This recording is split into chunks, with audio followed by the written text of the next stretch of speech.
This video is going to be a little different to the previous ones in the series because I want to start by making some disclaimers. This is by far the most difficult stage I've worked on in this series. As a result, I have taken certain liberties. Now, I want to be clear, none of these liberties have affected the final time that I came up with. I have been very careful about that.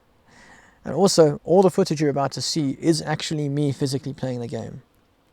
Now, when I started this series, I decided that I wanted to try to not test anything at all if I could help it. I mean, the whole point is figuring out what is humanly possible. The first liberty I've taken is to use the turbo button.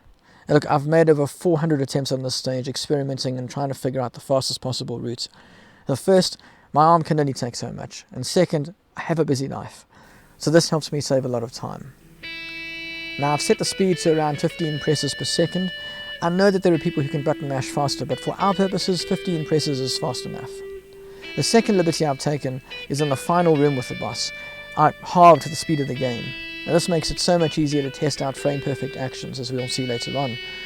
During editing, I simply doubled the speed so it would match with the other gameplay filmed at the default speed. Now, I'll say it again, I have made very sure that none of these tricks have affected the final time in any way. Everything you're about to see is humanly possible.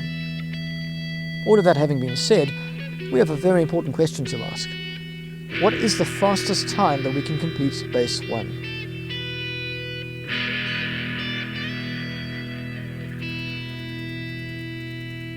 Challenge accepted.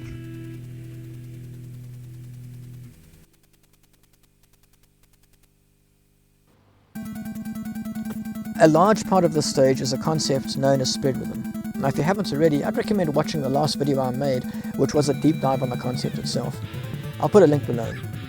And all we really need to know for this stage is that if we button mash in rhythm, and that is to say, for example, if we button mash 10 presses per second, but each press happens every 10th of a second, we'll be able to increase the amount of rows we can fire from 2 rows of 5 to, well, a lot more rows. In the case of the base stages, perfect spread rhythm would be defined as around 8 rows. Now, most rows are single bullets, but the occasional row has 2, as you can see here. Now, let's start in room 1. We want to get our spread rhythm going before that shield in the middle opens. That way we'll be dealing the most damage possible from the moment it opens. The second room is pretty much how you'd expect if you're a runner. We kill the turrets on the right and immediately run to the left. The only minor issue is the trolls who absorb some of our bullets. Fortunately, this doesn't cost more than 4 or 5 frames. I want to pause here and let you know that I've experimented a fair amount to see if there's a faster way. I tried skipping the turret entirely, going straight for the shield, but the turret starts shooting before the shield even opens, so we have no choice but to go for the turret first. Not that it would save us any time anyway because of how long it takes for the shield to open.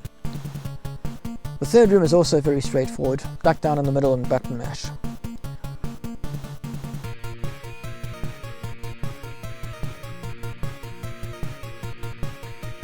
The fourth room has rollers. Now, this is great because if you lose spread rhythm, you can use the rollers to easily get it back. We duck a little off center, kill the rollers, and we stand up as soon as we can to start shooting the shield. The fifth and final room is probably the most difficult to get optimized, not counting the boss fights of course. We want to run to the right, and if our spread rhythm is good enough, we should be able to run back to the middle without stopping. Now, just like the previous room, we want to stand slightly off center to destroy the shield. Now, there's 2 things I want to mention before we get to the boss fight. First is something Slorma asked me about. Should we be aiming to try and make our first bullet hit the shield on the first frame it opens up? Well, I chose not to factor this in because I found it too difficult to tell if I had made a frame-perfect first hit. Also, can you imagine the amount of runs I'd have to do to achieve something that is essentially pure RNG? Given the amount of shields you have to destroy on this stage, there's not more than around 5 frames of lost time. You're welcome to factor that into the final time I came up with, although I didn't. The second has to do with a force field preventing us from progressing until we've destroyed all the shields in the room. For the optimal time, we want to start running forward on the first frame that the force field vanishes. And there are 2 ways of doing this. We can either perform a frame-perfect button press to start running at exactly the right time, or we can brute force it by running into the force field until it vanishes. Now, brute forcing may be a lot easier to do, but don't forget that you're sacrificing your spread rhythm to do so. If you do everything perfectly, you should destroy the shield in the last room at exactly 1 minute 42 seconds. I'm going to be honest with you, the boss was the toughest for me to figure out. The basic overview is that we immediately run all the way to the left. As soon as the bullets from the turret reach the top of the lowest shields, we start running. And now we need to fire up and to the right. Just before our head touches the corner of the wall, that white line, we need to jump. We need to jump again immediately after we land. Now if we do it right, the first 3 shields will be dead just after the start of our second jump. Almost immediately after that second jump, we need to change the direction of our firing to be directed to the right so as to kill the last shield. This is important, and it's something that caught me out.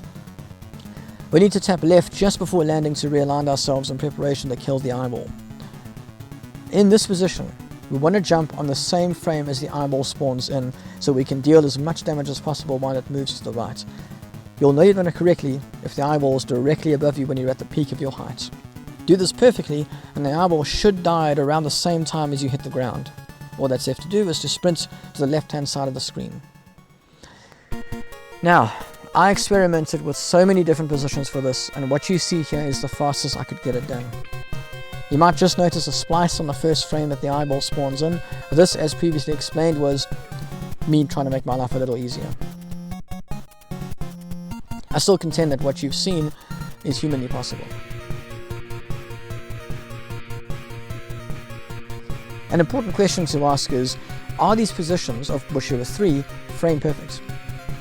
To my mind, they are only frame perfect if you want 100% optimization. Missing positions by a few frames is definitely not going to kill the run. I will also point out that the single vertical jump I did to kill the eyeball is very difficult. I personally only managed it once. After all said and done, the fastest possible time for this stage, from when the lives appear in the top left to when you lose control of Bill after killing the boss, is 49.15 seconds. This is my final conclusion. Case closed.